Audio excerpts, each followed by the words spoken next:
네, 안녕하세요. 비욘디 박준표 PD입니다. 오늘 2시 라이브는요, 의학신간을 소개해드리는 네. 시간입니다. 오늘의 책은 피부 노화학이라는 책인데요. 이 책을 쓰신 서울대학교 병원 피부과 정진호 교수님 나오셨습니다. 안녕하세요. 안녕하십니까. 저는 서울대학교 의과대학 피부과 교실의 정진호라고 합니다. 네, 반갑습니다. 네. 오랜만에 비욘디 또 찾아주셨는데, 네, 좀 오랜만에 네. 초대해 주신 것 같아서 네, 감사드립니다. 맞습니다. 오늘 또 재밌는 책과 함께 네. 돌아오셨습니다. 네. 이 책을 뭐 간단하게만 시청자 여러분들께 소개해드리면 어떨까요? 네. 사실 이건 개정판입니다. 네네네. 2010년도에 피부 노화학이라는 책을 제가 그때 썼습니다. 그 당시에는 12년 전이죠. 피부 노화학이라는 학문 분야가 확실하게 정립되어 있지를 못했습니다. 네. 그래서 제가 과감하게 그동안 제가 연구한 피부 노화의 수수께끼를 푼 결과들을 모아가지고 피부 노화학이라고 하는 학문 분야를 이제 만드는 거죠. 그 피부 노화학이라는 네. 학문 분야를 만들고 그거에 대한 교과서를 하나 써야 되겠다 해서 이 책을 쓰게 됐고요. 그 이후에 이 책이 꾸준히 많이 읽혔어요. 네. 특히 피부를 공부하는 우리 의과대학생들뿐만 아니라 피부를 공부하는 학생들이 되게 많이 있거든요. 예를 들어 화장품학과 그렇죠. 라든가 아니면 일반적인 생물학과에서 피부에 대해서 공부하시는 분, 또 화장품을 만드시는 분들, 이런 피부를 공부하시는 분들이 이 책을 상당히 많이 읽으셨더라고요. 네. 그래서 사실 이 책은 한번 읽어보시면 알지만 굉장히 쉽게 맞습니다. 썼고요. 저도 읽어봤거든요. 네. 그러셨어요? 네. 굉장히 쉽게 썼고, 또, 일반적인 교과서에 실린 내용하고는 좀 다릅니다. 그러니까 일반적인 교과서에 실린 중요한 내용은 물론 여기 포함되어 있지만, 제가, 우리 서울대병원 피부과 실험실에서 연구한 결과들을 위주로 썼고, 그 결과들이 다 논문으로 발표된 그런 지식들이기 때문에 정확한 사실이고, 네. 그러니까. 그리고 책을 보시면 알겠지만 그림이 상당히 많이 들었어요. 맞습니다. 일반 교과서에서는 실을 수 없는 저희 실험실에서 만든 그런 그림들을 많이 실었기 때문에 제가 이 책을 갖고 공부한 학생들을 가끔 만난 적이 있어요. 네. 학회에 가면 특히 이제 피부과 학회가 아니고 피부 관련 뭐 화장품 학회나 장벽 학회나 죄송합니다. 이런 데를 가면 수줍게 저한테 다가와가지고 교수님 제가 이 피부 노화학이라는 책을 읽고 공부했다. 저자시니까. 네. 그런 얘기를 하시면서 이제 궁금한 거를 여쭤보는 그런 연구자들이 상당히 많이 만나거든요. 그래서 제가 이 책이 어땠느냐 그러면 일단 쉽고 그다음에 방대한 지식을 포함하고 있는데 어렵지 않게 읽을 수 있고 그다음에 그림이 많이 포함되어 있어서 네. 되게 이해하기 맞습니다. 좋다 그런 얘기를 해줍니다. 그래서 이 책은 2010년에 일판이 나오고 좀 제가 게을러서 좀 늦었지만 12년이 지난 최근에 이 책이 또 2판이 나와서 개정판으로. 네. 많이 읽어주시면 피부 노화에 대해서 좀 알고 싶다 하신 분은 많이 읽어주시면 큰 도움이 될 거라고 생각합니다. 네, 네. 저도 이거 방송 준비하면서 읽어봤는데 네. 정말 말씀하신 대로 이게 의외로 학생들이 교과서로 쓸 거면 되게 어려울 것 같다는 인식이 크잖아요. 네. 근데 저도 일반인인 저도 이해하기 쉬웠고 네. 그림도 많았고 네. 단순히 피부 노화뿐 아니라 네. 피부의 뭐 정이라든지 네. 구조 어떻게 하면 피부가 노화가 일어나는지 막을 네. 수 있는지까지 네. 담겨 있으니까요. 네. 시청자 여러분들도 뭐 사셔서 읽어보셔도 좋고 네. 뭐 사시지 않더라도 오늘 네. 방송을 보시면서 네. 피부 노화를 막을 수 있는 방법 꼭 네. 얻어가시길 바라겠습니다. 네. 오늘 이 책의 내용 중에 네. 일반 사람들이 많이 이해하면 좋으실 그런 내용을 좀 말씀드리려고 합니다. 맞습니다. 네. 네. 그러면 이 책에 대한 이제 이야기를 시작해 보도록 하겠습니다. 오늘 뭐 시작부터 굉장히 100명이 가까운 시청자분들이 네, 들어오셔서 네, 많은 네. 분들이 인사해 주시고 계십니다. 네. 뭐 안미진님, 점례님, 네. 딸기 라떼만 마시는 반달곰님, 차은덕님, 전숙희님 반갑습니다. 네. 이거 보시면서 꼭 책에 관련되지 않더라도 피부 네. 노화 고민이나 피부 고민을 말씀해 주시면 우리 교수님께서 답변해 주실 거니까요. 네. 많은 질문 또 부탁드리겠습니다. 그러면 이 책에 대한 얘기 바로 시작해보도록 네. 하겠습니다. 일단 피부 노화학이잖아요. 네. 그러면은 노화에 대해 얘기해 볼 텐데요. 네. 보통 노인들의 피부는 늙어 보인다. 네. 당연한 사실이지만 네. 왜 그럴까요? 그렇죠. 왜 늙어 보일까요? 이게 제가 갖고 있는 이제 제가 서울대병원 피부과 교수로서 처음 연구를 젊은 교수 때부터 시작했는데 제가 처음 가졌던 질문이 왜 사람의 용모는 이렇게 보면 몇 살인지 대강 짐작할 수가 있잖아요. 그렇죠.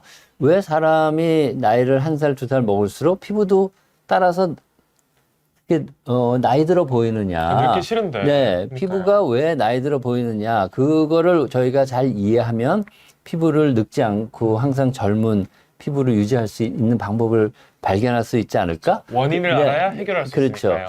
그래서 피부가 늙어 보이는 이유는 피부 속에 그럴 만한 변화가 생겼기 때문입니다. 어떤 변화일까요? 그러니까 그걸 오늘 제가 좀 말씀을 네. 드리려고 그러는데 네. 피부는 단순히 한 개의 세포로 이루어진 게 아니고 네. 피부를 구성하는 굉장히 다양한 세포가 있고 그 세포가 만들어낸 물질들이 있습니다. 여러분들이 잘 아시는 콜라겐 섬유라는 거, 네. 또 탄력 섬유라는 거, 그 외에도 여러 가지 단백질이 피부에 존재하고요. 또 탄수화물 같은 당 성분도 많이 존재하고 네. 또 지질 성분도 존재하지 않습니까?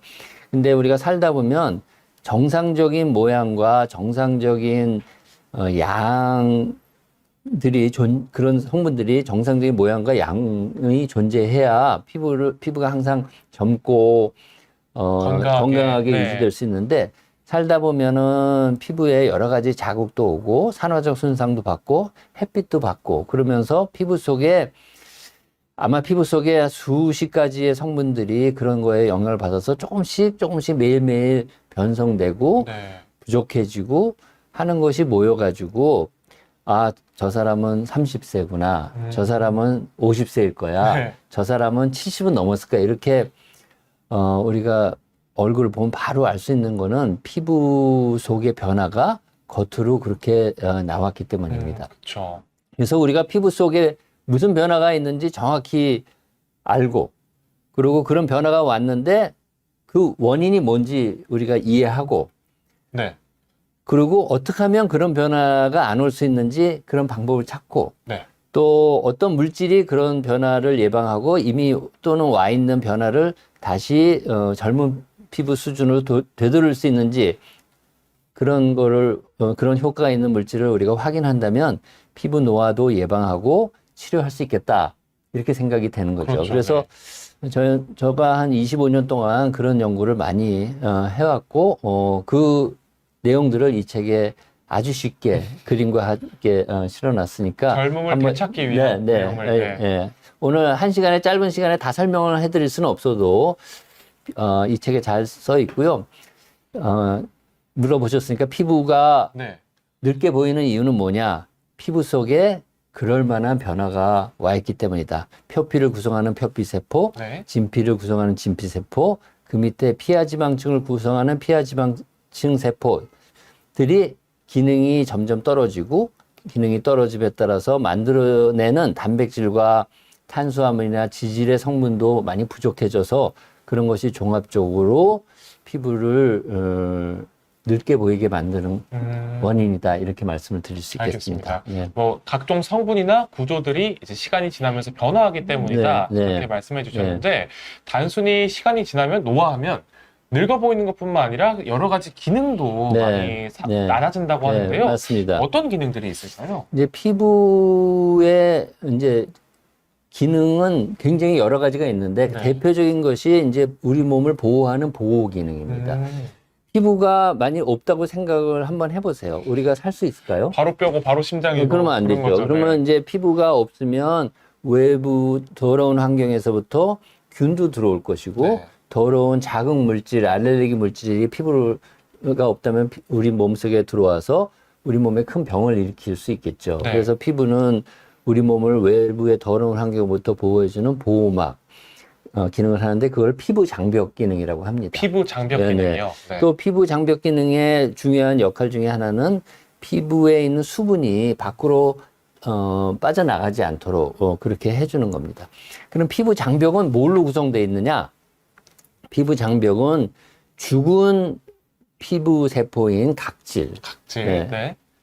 감독님, 각질하면 무슨 생각하세요? 저는 때를 벗겨야겠다. 그렇지. 이런 각질하면 생각하죠. 네. 10명의 사람이 있으면 9명은 각질하면 나쁜 걸라고. 그렇죠. 떼어내야 될 네, 존재가 네. 있잖아요. 이게 각질하면 이제 때라고 생각해서 밀어내야 되지 이렇게 생각하는데 사실 각질은 피부 장벽을 구성하는 가장 중요한 성분입니다.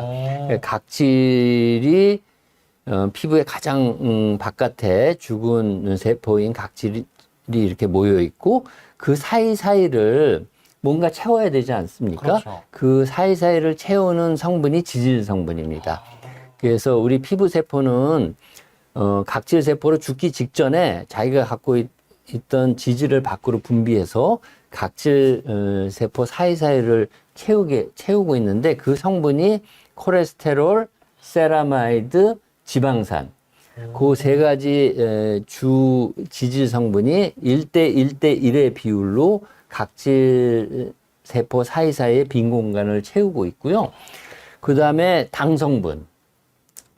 당이 뭔지 아시죠? 그 탄수화물이 그렇죠. 되면 네. 당이 되죠. 왜 밥 안 먹고 힘 없을 때 당 떨어진다고 그러잖아요. 그렇죠. 그런 당 성분도 지질 성분과 같이 각질 세포를 빈 공간을 채우고 있습니다. 그래서 피부 장벽이라는 거는 죽은 각질 세포하고 그 사이를 채우는 세 가지 지질 성분과 당 성분이 채우고 있는데 그래서 그건 마치 어떻게 보면 벽돌 담을 보는 거랑 같아요.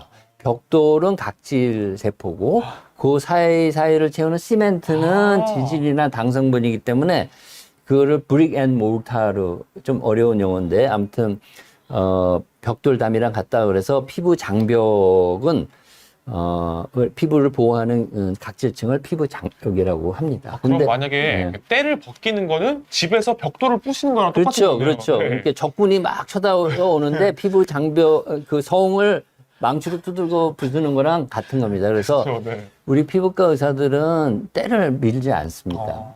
비누질도 잘 안 해요. 왜냐하면 때를 밀면 각질층이 다 떨어져 나가고 피부 장벽이 망가지고요. 또 비누질을 하면 그 사이를 채우고 있는 지질 성분이 다 빠지기 때문에 피부 장벽을 망가뜨리는 역할을 하기 때문에 그렇고요. 피부 노화가 되면 두 가지 문제가 생깁니다. 하나는 피부 표피의 층이 점점점 얇아져 가지고 죽은 각질 세포를 잘 만들질 못해요. 기능이. 네, 그래서 각질층의 두께가 점점 얇아지니까 장벽 기능이 감소되고요. 두 번째 문제는 뭐냐면 피부가 노화되면 지질을 합성을 잘 못해요. 그리고 당 성분도 합성을 잘 못해요.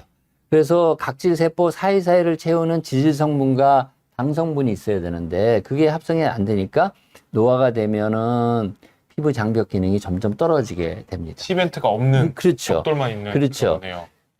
그러니까 그 지방이 빠진 사이로 피부에 있는 수분이 자꾸 증발이 돼가지고 나이가 들수록 피부가 건조해져요. 우리 애들이나 젊은 사람의 피부는 어떻습니까? 만져보면 촉촉하고 그렇죠. 탄력도 있고 만지면 만질수록 기분이 좋은 그런 피부에 결이 있는데 네. 나이가 들수록 60, 70 먹으면 피부가 거칠거칠하고 건조해지고 하는 이유가 피부 장벽 기능이 떨어져서 그렇습니다. 근데 그럼 만약에 네. 이렇게 각질이 일어난 살에 보습제를 발라주는 거는 네. 그 시멘트를 채워주는 것과 그렇죠. 또 보습도 해주는 네.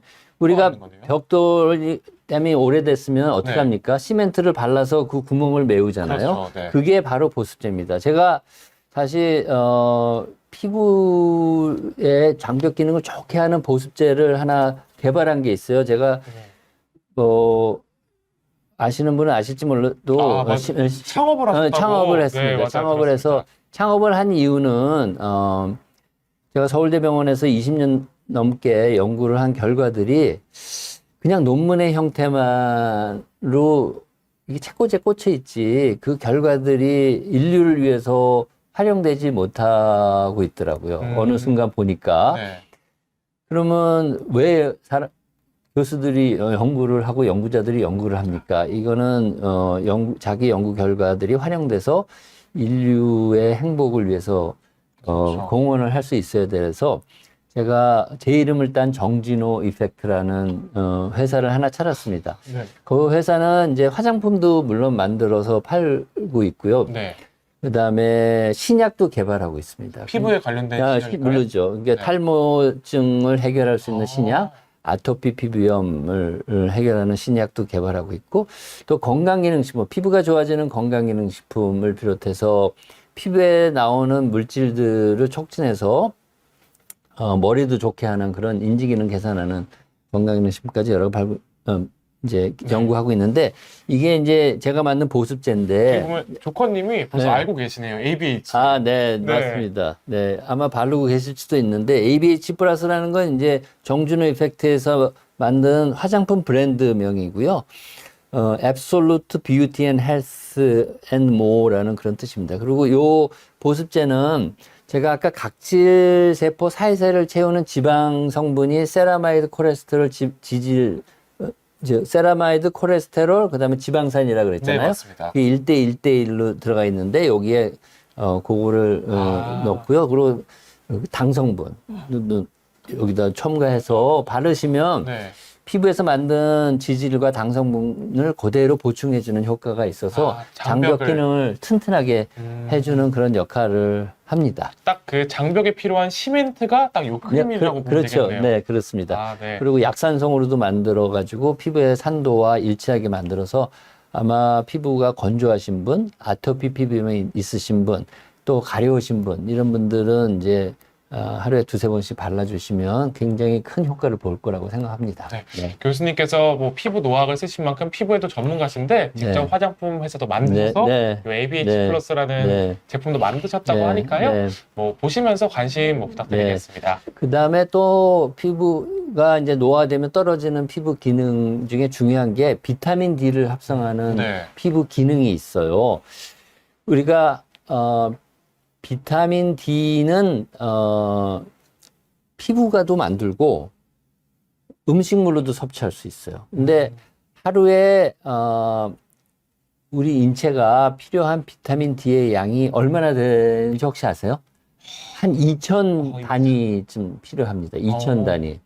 그래서 2,000 단위를 우리가 음식물로 섭취를 하려면 주위에 비타민 D가 많은 음식이 있어요. 우유가 대표적이고, 네. 또 생선, 등푸른 생선, 뭐, 또 연어, 뭐, 달걀 노른자 이런 데 비타민 D가 많은데, 우유가 가장 이제 비타민 D가 많고, 이제 우리가 구하기 쉬운 그런 그렇죠. 음식이거든요. 네. 근데 우유 한 잔에 100단위가 들어가 있어요. 그럼 엄청 많이 마셔야 그러니까 돼요. 2,000단위가 하루에 필요하니까 하루에 20잔을 20잔. 먹어야 되는데 그건 불가능하잖아요. 그렇죠. 그래서 피부를 통해서 비타민 D를 하루에 필요한 2,000단위를 만들어야 됩니다. 그래서 피부가 비타민 D를 만들기 위해서는 반드시 자외선 B를 봐야 돼요. 자외선 B를 보면 피부에 있는 콜레스테롤을 원료로 해서 비타민 D를 만듭니다. 근데 자외선이 비타민 D를 만드는 데 도움이 된다고 하셨는데 네. 결국 자외선은 또 안 좋다는 인식이 많잖아요. 안 좋죠. 네. 네. 그러면은 자외선 차단제를 바르면 네. 비타민 B 합성이 좀 억제될까요? 억제되죠. 네. 그럼- 근데 이제 이거를 아셔야 돼요. 우리가 하루에 2,000 단위의 비타민 D를 만들 때 필요한 자외선은 양이 얼마나 될 거냐 하는 거죠. 궁금하니까 네. 과학자들이 실험을 했어요. 네. 실험을 했더니 오늘 제가 입은 복장, 얼굴이 나와 있죠? 목이 좀 나와 있죠? 손? 손등이 나와 있죠? 이런 복장을 입고 5월달, 6월달 우리나라의 초여름 정도 되잖아요. 그때 낮 11시에 햇빛 좋을 때 나가서 20분쯤 서 있으면 네. 만 단위의 비타민 D가 만들어져요. 만 단위요. 네. 그러니까 비타민 D 하루에 필요한 2,000 단위를 만들 때 필요한 비타민 자외선의 양은 그렇게 많은 게 4분? 네, 네. 많은 게 아닙니다. 네. 그리고 자외선 차단제를 우리가 바른다고 해도 100% 자외선을 차단하지 그렇죠. 못합니다. 네. 그래서 조금씩 들어오기 때문에 일반적으로 밖에 매일 나가고 활동적인 사람은 일부러 자외선을 비타민 D 만들기 위해서 조사할 필요는 쪼일 필요는 없습니다. 네. 그다음에 더 중요한 사실이 있는데 세계보건기구라는 게 있어요. 네. WHO라는 데인데 WHO에서는 자외선을 1급 발암물질로 규정했습니다. 왜냐하면 백인들처럼 이렇게 멜라닌 색소가 없는 피부를 가진 사람들은 자외선 때문에 피부암이 너무나 많이 생깁니다. 그래서 1급 발암물질로 규정을 하고 세계보건기구가 어떤 데입니까? 인류의 건강을 위해서 노력하는 데잖아요. 그렇죠. 절대로 1급 발암물질이기 때문에 자외선을 쪼이지 말아라. 그러면 비타민 D가 안 만들어질 거 아닙니까? 이렇게 사람들이 물으니까 네.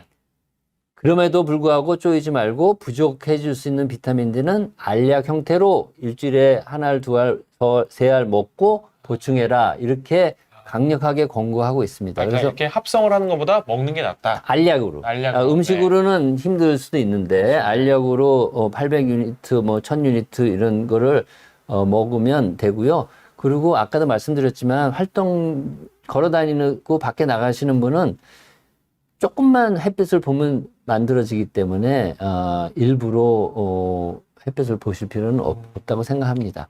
피부과 의사들은 그걸 잘 아는데 이제 골다공증이나 뼈가 약해서 골절을 많이 보는 정형외과 의사들이라 네. 가정의학과 선생님들은 그런 걸 모르고 비타민 D를 많이 올려야 된다고 생각해서 자꾸 햇빛을 보라고 해주시는데 세계보건기구에서는 비타민 D는 두 번째 문제고 피부암을 많이 유발하기 때문에 햇빛을 철저히 차단하고 그 다음에 부족해질 수 있는 거는 비타민 D 알약 형태로 보충해줘라 이렇게 돼 있습니다. 그러니까 네. 자외선이 주는 득보다 실이 더 많기 때문에 뭐 사람들이 이제 나 비타민 D 합성해야 돼 하고 나갈 필요는 없다라는 말씀이신 것 같습니다. 그다음에 세 번째 이제 피부 이 책에도 잘 써 있으니까 나중에 한번 읽어보시고요. 세 번째 기능으로는 이제 피부의 면역 기능이 떨어집니다. 피부는 우리 몸을 보호하는 그냥 보호막이다 이렇게 피부 장벽이다 이렇게만 생각하시지만 피부 표피 안에 랑게르한스 세포라는 세포가 있습니다. 랑게르한스? 뭐 이렇게 어려워 이렇게 처음 들어봤어요. 이게 사람 이름입니다. 그래요? 네, 독일의 의과 대학생이 이제 조직학 시간에 교수님이 이제 슬라이드를 나눠주고 이걸 보라 그랬더니 그 친구가 교수님도 발견하지 못한 세포 하나를 발견한 거예요. 그게 랑게르한스라는 학생이 발견했다 그래서 랑게르한스 세포인데 그게 알고 보니까 피부의 면역 기능을 조절하는 제일 중요한 세포다라는 거죠. 그래서 랑게르한 세포가 피부가 노화되면 점점 수가 떨어지고 수가 감소되고 기능도 떨어져서 피부의 면역 기능이 떨어져요. 그래서 나이가 들면 들수록 피부암이 발생했는데도 면역세포가 그거를 잡아내지 못해서 피부암이 많아지고요. 또 면역 기능이 떨어지니까 무좀이나 이런 균에 감염돼도 염증 반응이 덜 생겨요. 그래서 무좀을 초기에 발견하기도 어렵고 아무튼 피부가 노화되고 또 피부에 자외선을 받으면 피부의 면역 기능이 많이 떨어진다. 그래서 제가 오늘 피부의 기능이 여러 가지가 있는데 그중에 장벽 기능, 또 비타민 D를 만드는 기능, 피부의 면역 기능 이런 것이 노화가 되면 감소된다 이렇게 말씀을 드렸고요. 이 책에 보면 그 외에도 뭐 체온을 조절하는 기능, 외모를 결정하는 기능, 또 상처가 아무는 기능 이런 기능에 대한 설명도 했으니까 꼭 읽어보시면 도움이 될 것으로 생각합니다. 네, 그러면 다음 내용으로 넘어가기 전에 질문들이 정말 많이 나와 있습니다. 한번 확인해 보겠습니다. 물메기 취두부님이 바세린도 효과가 좋은데 저 화합물도 임상적으로 연구된 자료가 있나요? 바세린에 대한 얘기인가요? 네, 바세린도 이제 끈적끈적하잖아요. 이렇게 바르시면 분명히 이제 보습 효과는 있는데 아까도 제가 말씀드렸듯이 우리 피부에 자연적으로 존재하는 지질은 콜레스테롤, 세라마이드, 지방산이 1대1의 비율로 들어가 있기 때문에 바셀린을 바르는 것보다는 피부에 있는 지질과 똑같은 성분이 들어가 있는 이 보습제를 바르는 것이 100번, 1000번 효과적입니다. 그거는 다 실험료로 돼 있고. 그렇지만 아무것도 안 바르는 것보단 바셀린을 바르는 거는 당연히 효과가 있습니다. 그러니까 안 바르는 것보단 바세린이 낫고 바세린보다는 보습제가 낫다. 네. 저 레베카 초이라는 분이 피부 노화 2010년 초판만 검색이 된다 그랬는데 맞습니다. 이 책이 나온 지 이제 열흘 정도뿐이 안 됐어요. 그래서 제가 오늘 오기 전에 출판사 한우리 출판사 대표님한테 이게 언제 검색이 되나요? 그랬더니 이상하다. 일주일 전에 이미 보냈는데 자기가 더 알아보고 빨리 검색이 되고 출판 책방에서 사실 수 있도록 하겠다 그러니까 한 며칠만 기다리시면 될 겁니다. 네, 금방 아마 등록될 겁니다. 네, 김명일님 질문입니다. 안녕하세요 교수님. 예전에 쓰신 책인 가려워서 미치겠어요를 읽어봤다고 하십니다. 가끔 잘 때 사타구니 쪽이 되게 가렵다고 하시는데요. 참으면 되는 건지 아니면 약품을 발라야 하는지. 가려워서 미치겠어요는 제가 한 이제 6개월쯤 됐나요? 책을 낸 지 그 정도 됐는데 제가 서울대병원 피부과에서 환자를 보는데 주로 보는 환자 질환 종류가 물집 질환하고 노인성 피부 질환이에요. 근데 이제 물집 질환은 이제 면역 질환이니까 그거는 이제 오늘 이런 관계 없고 노인성 질환 중에 가려우신 분이 그렇게 많아요. 할머니 할아버님이 가려워서 오신 분이 굉장히 많아서 근데 서울대병원 진료 시간이 되게 짧잖아요. 그리고 할머니, 할아버지들이 잘 이제 소통이 조금 젊은 사람보다 느려가지고, 제가 말씀드리고 주의사항은 드릴 게 많았는데, 그게 안 돼서 이제 가려워서 미치겠어요라는 책을 썼습니다. 그래서 가려우신 분이 읽어보면, 그걸 읽고 안 가려워지신 분들이 많거든요. 그래서 굉장히, 많이 읽으시고 벌써 5판이나 냈어요. 그래서 많이, 가려워서 미치겠어요. 그 책을 썼다는 말씀을 드린 거고, 사타구니가 가려운 거는 아마도, 사타구니 무좀일 가능성이 많이 있습니다. 그렇지만, 일단 전문 피부과 의사한테 가서 정확한 진단을 받으시는 게 먼저가 아닐까 이렇게 생각이 됩니다.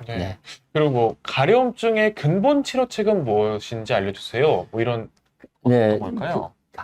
이게 가려워서 미치겠어를 이제 읽어보셨으니까 잘 아실 텐데, 가려움증의 원인이 있어요. 반드시.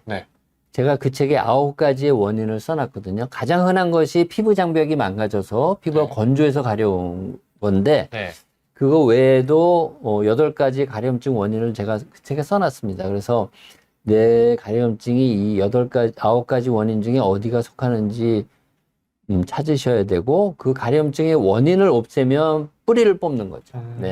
그래서 그렇게 하시고요. 그 뿌리를 뽑아도 바로 가려움증이 개선되지 않기 때문에 이런 보습제도 열심히 바르시고 그 책에 써 있는 해야 될 가려움증 환자들이 해야 될 꼭 행동 12가지 하지 말아야 될 행동 15가지가 거기 써 있거든요. 그래서 그걸 그대로 하셔야 되고, 또 가려움증 원인을 찾기 위한 체크리스트도 그 책에 있어요. 그래서 그런 거를 다 해보시면 도움이 될 것 같습니다. 알겠습니다. 그러면 다음 질문 받기 전에 강의 다시 한번 이어가 보도록 하겠습니다. 이제 피부 기능이 어떻게 감소하는지 말씀해 주셨는데, 이제 그러면은 나이가 들면 피부 기능이 떨어질 뿐 아니라 뭐 여러 가지 변화가 생긴다고 말씀해 주셨는데요. 뭐 어떤 변화가 생기는 건가요? 그래서 이제 제가 우리 방송 처음에 피부가 늙어 보이는 이유는 피부 속에 그럴 만한 변화가 생겨서 그렇다고 말씀을 드렸잖아요. 그래서 그거 중에 몇 가지, 오늘 시간상 다 말씀을 드리지 못해도 몇 가지만 말씀을 드리겠습니다. 하나는 이제 우리 피부의 구조를 보면 제일 바깥층에 표피라는 층이 있어요. 표피는 우리가 눈에 이렇게 보이는 이 층을 얘기하는데 우리 몸을 보호하는 작용을 하는 그런 층인데 그걸 구성하는 세포는 각질 형성 세포라고 각질을 만드는 세포가 있거든요. 근데 그 표피가 각질 형성 세포가 젊었을 때는 10층의 세포가 이렇게 층을 이루어서 표피의 두께가 이 정도 되는데 나이가 들면 들수록 표피층이 이렇게 얇아져요. 원래 10겹이었는데 10겹에서 5겹, 4겹 이렇게 얇아집니다. 그래서 할머니 할아버지들 이렇게 피부를 만져보면 피부가 되게 얇아요. 표피가 얇아져서 그렇고, 표피는 각질 형성 세포로 돼 있는데 10층이 만든 각질 세포하고 4층이 만든 각질 세포하고 각질층의 두께가 그렇죠. 얇아질 거 아닙니까? 차이가 심하죠. 그러니까 피부 장벽도 망가지는, 약해지는 이유가 거기 있고요. 또 표피가 얇으니까 조금만 충격을 받으면 피부가 상처가 나고 벗겨지는 그런 있고, 피부가 보기에 굉장히 얇아 보이고 건조해 보이고 그렇습니다. 그리고 표피 밑에 진피층이라고 있어요. 진피. 네. 진피는 여러분들이 잘 아시는 콜라겐 섬유가 있고 탄력 섬유가 있어서 피부를 아주 튼튼하게 만듭니다. 마치 우리 이 건물을 세울 때 철근을 이렇게 세우잖아요. 가로 세로 철근을 네. 세우고 그 사이에 벽돌을 쌓고 이렇게 하듯이 콜라겐 섬유나 탄력 섬유는 피부를 만들 때 세운 철근에 해당합니다. 철근? 네. 근데 그게 이제 노화가 되고 햇빛을 많이 받고 나중에 말씀드릴 여러 피부 노화가 피부에 닿으면, 피부에 발생하면 콜라겐 섬유가 많이 잘려요. 네, 길이가 짧아지고 네. 굵기도 가늘어지고 또 양도 부족해지고 또 탄력 섬유도 마찬가지로 많이 망가집니다. 생각해 보세요. 건물을 이렇게 잘 세워놨는데 네. 그 안에 들은 철근이 10년, 20년 돼서 막 잘라지고 휘어지고 하면 건물이 무너지죠. 네. 무너지기 직전에는 막 변형되지 않겠습니까? 그렇죠, 그렇죠. 그것처럼 피부도 마찬가지예요. 금가고 뒤틀리고. 네, 네. 네. 그래서 피부 안에 피부를 튼튼하게 만드는 철근에 해당하는 탄력 섬유, 콜라겐 섬유, 그 외에 여러 가지 단백질 성분들이 있는데, 네. 그리고 탄수화물 성분도 있고, 글라이코사미노글라이칸, 또 뭐 혈액형을 결정하는 당 성분, 이런 것들이 피부에 충분히 제 모양을 갖고 제 위치에서 피부를 튼튼하게 유지하고 있어야 되는데, 나이가 들면, 그리고 나중에 말씀드릴 여러 가지 원인에 의해서 네. 그런 성분들이 다 망가지면 피부 속에 그런 변화가 와서 겉으로 늙게 보이는 겁니다. 그 다음에 표피가 있고 진피가 있고 그 밑에 피하 지방층이 있고 피하 지방층에는 이제 지방 세포들이 있잖아요. 그래서 저도 밥을 많이 먹고 음식을 많이 먹고 운동 안 하면 살이 쪄요. 네. 살이 찐다는 거는 피하 지방층에 지방이 늘어나는 거죠. 그래서 배도 나오고 그렇죠? 그래서 많이 먹고 운동 안 하면 피하 지방층이 이렇게 되는데 나이가 들면 들수록 지방이 빠집니다. 그러니까 피하 지방층에 지방이 빠져요. 그래서 젊은 때의 자기 사진하고 60대인 자기 사진을 보면 얼굴이 이렇게 홀쭉해 하는 거죠. 그래서 얼굴에 있는 피하 지방층에서 지방 합성이 잘 안 됩니다. 그거는 나이가 들어서도 그렇고 햇빛을 받아서도 햇빛 때문에도 그렇죠. 그래서 볼륨감이 없어요. 그래서 막 광대뼈도 튀어나오고. 그렇죠. 나이가 들면 볼륨감이 없어집니다. 배는 내장 지방은 많아지고. 그래서 저도 농담삼아 흘러내렸다고 이제 그러는데 그래서 나이가 들면 표피의 기능도 떨어지죠. 아까 표피가 얇아졌다 그랬는데 네. 그거는 표피에 있는 각질 형성 세포에 이제 세포 분열이 감소돼서 이제 그런 현상이 있는 거고요. 그다음 피하 지방 진피에는 이제 섬유화 세포가 콜라겐 단백질도 만들고 탄력질을 구성하는 탄력 섬유를 구성하는 단백질도 만들고 그 외에 여러 단백질을 만드는데 섬유화 세포의 합성 능력이 떨어져서 그런 게 잘 안 만들어지고 또 햇빛이나 여러 가지 원인이 콜라겐 섬유를 분해하는 효소들을 증가시켜 가지고 분해가 증가하고 그러니까 그런 진피의 변화가 생기고요.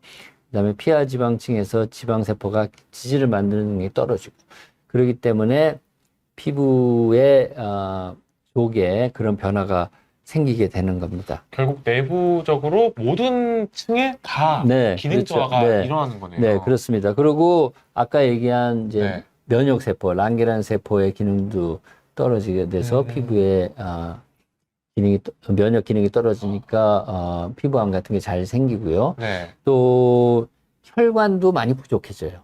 혈관도 나이가 들면 혈관이 점점 줄어들고 특히 햇빛 받은 때는 혈관이 많이 파괴됩니다. 그래서 나이가 들수록 이게 핑키시한 핏기가 없어지고, 핏기가 없는, 네. 그리고 얼굴이 좀 누렇게 되잖아요. 네. 그래서, 나이가 들면 혈관이 죽어서. 그렇죠. 네. 덜 건강하게 보이는 이유는 혈관이 많이 부족해져요. 한 30-40%씩 줄어듭니다. 굵기도 줄어들고 개수도 줄어들고 그래서 혈관도 줄어들고 그래서 우리 피부 속에 그런 변화가 있구나 하는 거를 우리 이 책에 자세히 기술되어 있으니까 한번 보시고요. 그 이유도 여기 잘 기술되어 있습니다. 그래서 우리가 이유를 잘 알면 원인을 예방하면 그런 변화가 안 올 거 아닙니까? 그래서 이 책을 잘 읽어보시면 피부 노화를 예방할 수 있는 방법들을 그렇구나 저절로 이해하시게 되고요. 제가 그런 거를 20년 넘게 연구했기 때문에 거기 나온 이제 결과들을 가지고 이런 보습제도 만들고 선크림도 만들고 뭐 아무튼 피부를 건강하고 젊게 유지할 수 있는 제품들을 많이 만들었습니다. 맞습니다. 네.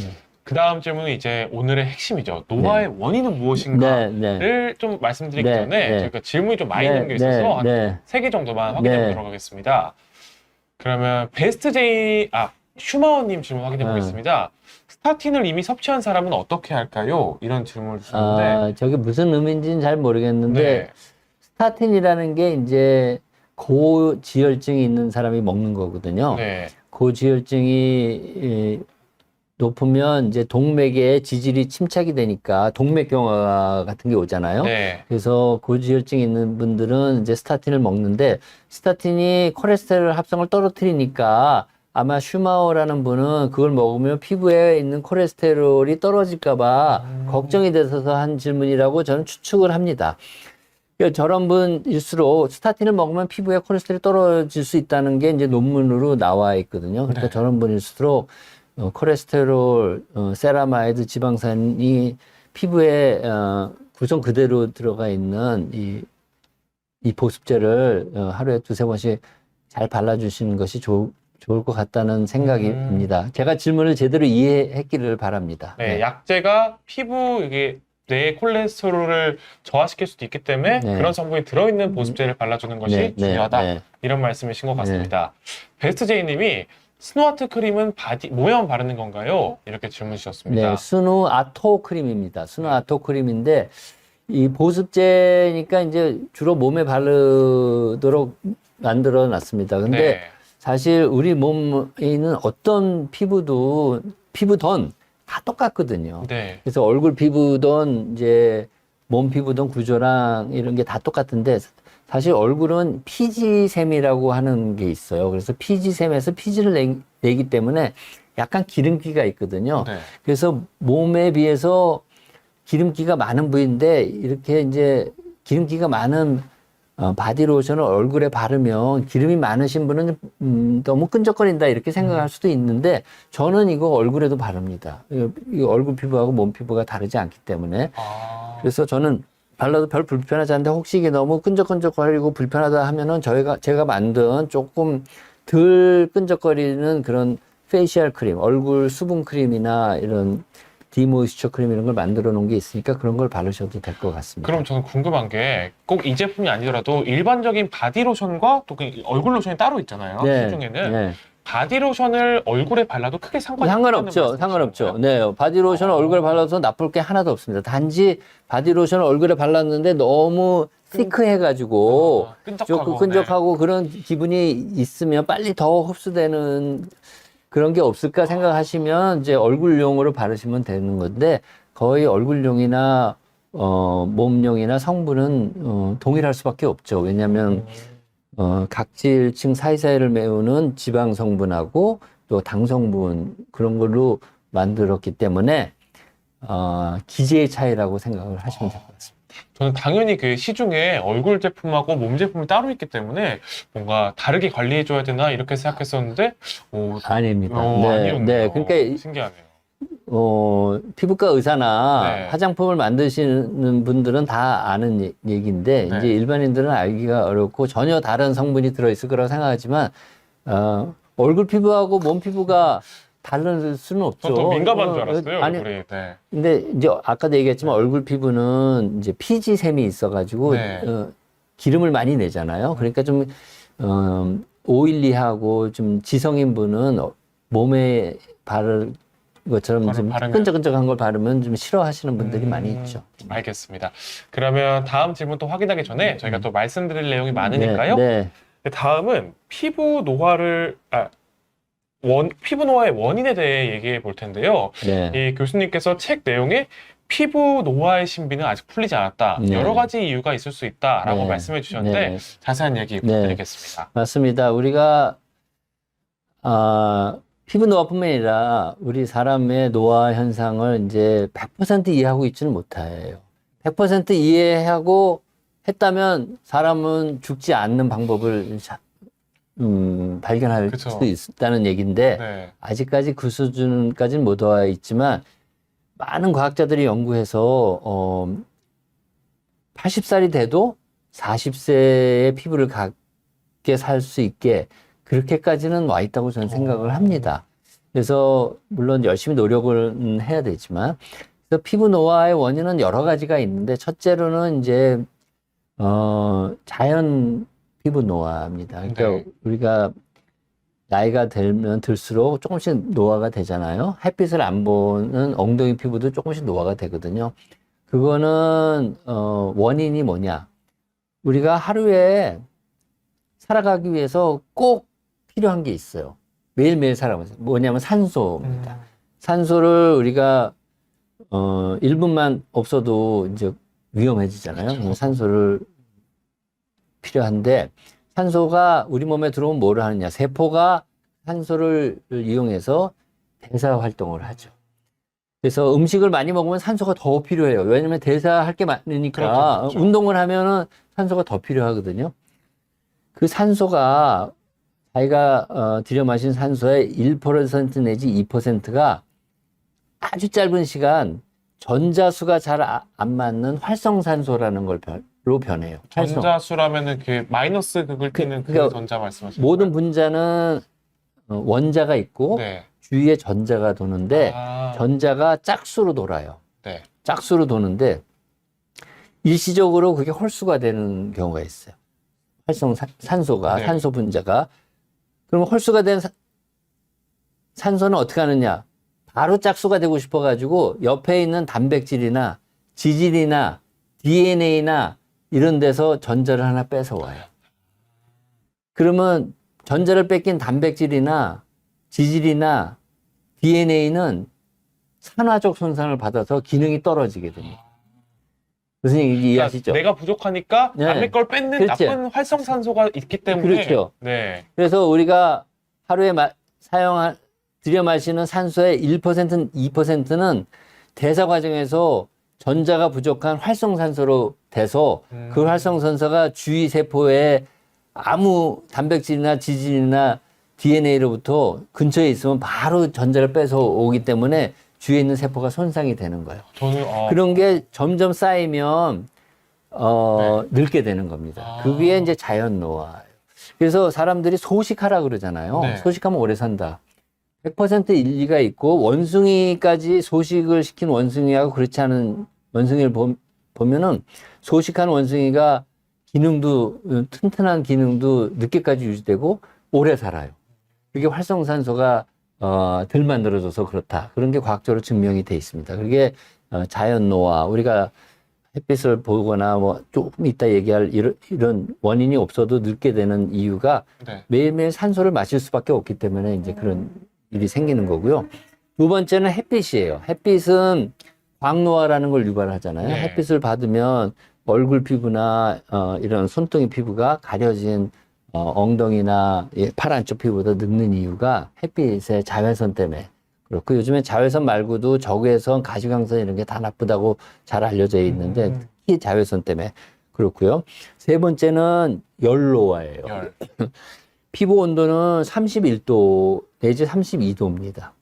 밖으로 열을 확 뺏기기 때문에 피부 온도는 우리 체온은 36.5도지만 떨어져 있거든요. 그래서 피부에 있는 모든 기능이나 피부에 있는 효소들이 31도나 32도에 가장 좋은 기능을 유지할 수 있도록 세팅이 되어 있는데 네. 피부 온도를 높이는 행위를 하면 피부가 늙어요. 노화가 됩니다. 예를 들어 햇빛에 나가면 피부가 따끈따끈해지잖아요. 그렇죠. 그게 이제 햇빛 속에 있는 적외선이 흡수돼서 그렇거든요. 그런 거. 또 찜질방에 가서 하는 거. 그리고 찜질방에 가면 피부 온도가 40도, 50도, 뭐 이렇게 뜨거운 물 속에 들어가는 거. 또 스토브나 난로를 쬐는 거. 이런 피부 온도를 높이는 것이 피부에 노화를 촉진한다. 그것을 열 노화라고 했고, 그 개념을 저희 서울대병원 피부과에서 처음으로 발견했습니다. 그 다음에 갱년기 노화라는 게 있습니다. 여성에서는 50세 전후에 갱년기, 생리 현상이 끝나는 네. 그런 게 오는데, 그러면 여성 호르몬이 급격히 떨어지면 피부가 급격히 늘게 됩니다. 이걸 갱년기 노화라고 하고, 요즘은 담배 피는 사람 거의 없긴 한데, 그래도 아직 많이 있잖아요. 그렇죠. 흡연이 굉장히 피부 노화를 유발하는 그런 역할을 하고요. 또 요즘 미세먼지도 많고 하는데, 이런 공기 오염이 피부 노화를 유발한다. 담배 연기랑 비슷하기 때문에 그런 게 잘 알려져 있고, 그다음 피부에 염증이 있으면 피부가 늙게 됩니다. 그래서 피부는 가능하면 건드리지 않는 게 좋아요. 마사지를 해도 염증이 생기고, 뭐 이뻐지려고 레이저를 해도 염증이 생기고 하기 때문에 햇빛을 봐도 피부가 늙는 게 그 햇빛 때문에 염증이 생겨서 그렇거든요. 그래서 염증이 안 생기도록 노력해야 됩니다. 그래서 제가 오늘 내인성 노화, 활성산소 때문에 생기는 거, 광노화, 열노화, 폐경기 노화, 담배 때문에 생긴다, 또 미세먼지 공기오염 때문에 생긴다, 그다음에 피부 염증 때문에 생긴다. 그런 원인을 말씀을 드렸고요. 원인을 알았으니까 피하면 되잖아요. 피하면 되니까 그 피하는 거는 뭐 생각을 할 수 있고, 조금 자세한 방법은 제가 또 금방 말씀을 드리도록 하겠습니다. 네, 뭐 갱년기 노화 같은 거 아니면 최대한 저희가 막을 수 있는 부분들이니까. 갱년기 노화도 요즘에 폐경학회, 산부인과 의사 선생님 중에 폐경을 연구하는 의사들이 모여가지고 하는 폐경학회가 있거든요. 폐경학회에서 폐경이 되면 여성 호르몬을 보충하는 치료를 하라고 돼 있습니다.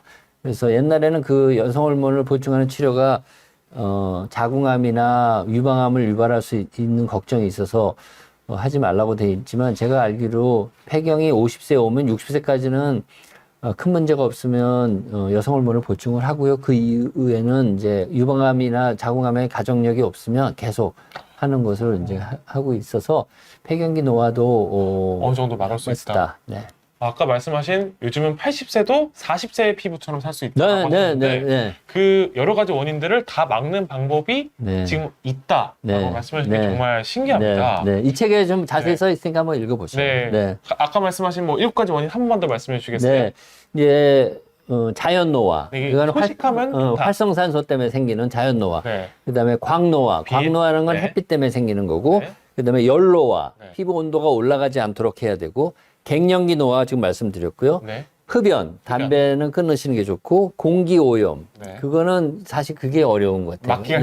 그렇지만 이제 뭐 공기청정기 같은 거 해놓으시면 좋고, 피부에 염증이 생기지 않도록 피부는 가만 놔두는 게 좋죠. 만지지 말고요. 요 7가지 것들이 피부 노화를 일으키는 원인이라고 하니까요.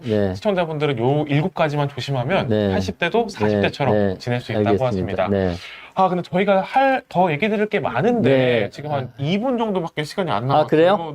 그렇구나. 그럼 자외선 차단제 얘기만 좀 할까요? 그 얘기만 하시고 마치고 하겠습니다. 자외선 차단제는 필수품입니다. 자외선 A, 자외선 B를 차단할 수 있는 자외선 차단제가 있고요. 제가 만든 그 자외선 차단제도 있어요. 그래서 이 정준호 이펙트에 들어가시면 되는데, 자외선 차단제는 매일 바르셔야 되고요. 자외선 B는 이제 먹구름이 끼면 우리 피부에 도달하지 않습니다. 구름에 걸리기 때문에. 근데 자외선 A는 구름에 걸리지 않기 때문에 매일 흐리거나 눈이 와도 바르셔야 된다는 걸 말씀드리고. 그래도 자외선이 있다. 그 다음에 바르는 양이 중요합니다. 1cm, 1cm, 가로세로 1cm 피부 넓이, 그러니까 1제곱센티미터당 2mg을 발라야 되거든요. 근데 우리 나라 사람의 평균 얼굴 넓이가 여성은 400제곱센티미터고 남자는 500제곱센티미터예요. 그렇기 때문에 곱하기 2mg을 하면 남자는 1g을 발라야 되고, 한 번 바를 때 여성분들은 800mg을 바르면 되죠. 그럼 굉장히 많은데 요 손 2마디를 꽉 차서 바르야 되고요. 더 중요한 거는 2-3시간마다 더 발라야 됩니다. 이게 바르고 나면 닦이기도 하고, 그렇죠. 또 자외선을 흡수하는 성분이 자외선을 계속 받으면 더 이상 흡수하지 않게 해야 되기 때문에 네. 계속 바르시는 게 좋고, 그다음에 젊게 사시려면 자외선 차단제 필수고, 소식하시고, 또 활성산소를 제거하는 항산화 물질이 많은 음식들. 네. 이게 신선한 채소나 과일들을 많이 먹으라는 게 아니고, 하루에 여러 가지 색깔이 다른 거를 뭐 5-6가지 섭취하시면 될 것 같습니다. 네. 모든 게 이 책에 잘 나와 있고요. 네. 이게 피부 노화학, 그래서 교과서처럼 돼 있지만, 사실은 학생뿐만 아니라 일반인도 읽으면 참 좋을 거라고 생각하고, 오늘 드린 것 중에, 다 중요하지만, 피부 장벽을 튼튼하게 하는 게 되게 중요하면, 때 밀지 말고 보습제를 열심히 바르시고. 네, 때 밀지 말고 보습제 잘 바르기. 네. 네. 이렇게 하는 게 좋겠습니다. 네, 그리고 마지막에 자외선 차단제는 흐릴 때도 바르고, 네. 3시간, 4시간마다 네, 더 계속 새로 발라주는 네, 게 네. 좋다라고 알겠습니다. 말씀해 네, 주셨습니다. 네. 네, 그러면 이렇게 50분 동안 고생 많게 말씀해 주셨는데, 네. 마지막으로 시청자분들께 인사 말씀 부탁드리겠습니다. 오늘 두서없는 얘기지만 잘 들어주셔서 감사드리고요. 제가 책을 내는 이유는 교수가 연구한 거를 잘 정리해서 여러분들이 배울 수 있도록 하는 거니까 교수의 중요한 임무라고도 생각합니다. 그래서 오늘 개정판을 내게 돼서 기쁘게 생각하고요. 여러분들한테 큰 도움이 되셨으면 좋겠습니다. 네. 오늘 함께한 피부 노화학이라는 책은 지금 출간했는데 아직 그 인터넷 쇼핑몰에 등록이 안 돼 있는 이제 등록 중인 거라고 제가 알고 있습니다. 아직 뭐 검색이 안 된다는 말씀도 있어요. 그렇구나. 예. 한 2-3일 내로는 될 겁니다. 네, 금방 또 등록될 거니까요. 꼭 한번 관심 있으면 구매해 보시고요. 교수님께서 또 론칭한 회사죠. 정진호 이펙트의 화장품도 한번 관심 가져보시길 바라겠습니다. 오늘 50분 동안 함께해 주신 시청자 여러분들 모두 감사드립니다. 알라딘에 검색이 된다네요. 알라딘에 검색이 된다고 합니다. 알라딘에서 한번 확인 부탁드리겠습니다. 시청해 주셔서 감사드립니다. 감사합니다. 네.